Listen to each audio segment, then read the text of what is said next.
আসন্ন মার্কিন প্রেসিডেন্ট নির্বাচনে ডোনাল্ড ট্রাম্পকে আনুষ্ঠানিকভাবে প্রার্থী হিসেবে মনোনয়ন দিল রিপাবলিকান পার্টি। আর তার রানিং মেট মনোনীত হয়েছেন ওহাইও রাজ্যের সিনেটর ৩৯ বছর বয়সী জেডি ভ্যান্স। এরই মধ্যে ট্রাম্পের বিরুদ্ধে সরকারের গোপন নথি সরানোর অভিযোগে করা মামলা একটি মার্কিন আদালত খারিজ করে দিয়েছেন।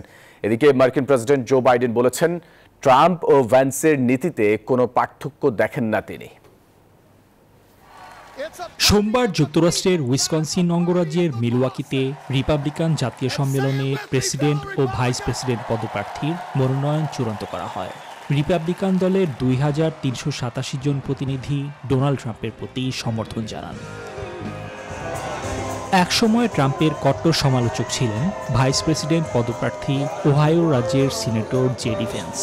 কিন্তু ২০২১ সালে ক্যাপিটল হিলের ঘটনার পর ৩৯ বছর বয়সী ভ্যান্স ট্রাম্পের ঘনিষ্ঠ হন।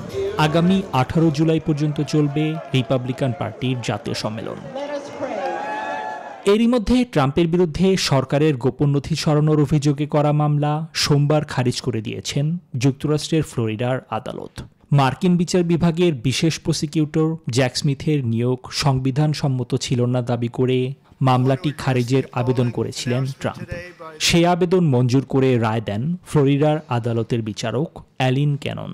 এরপর ট্রুথ সোশ্যালে এক পোস্টে নিজের বিরুদ্ধে সমস্ত আদালতের মামলাও খারিজের আহ্বান জানিয়েছেন সাবেক মার্কিন প্রেসিডেন্ট।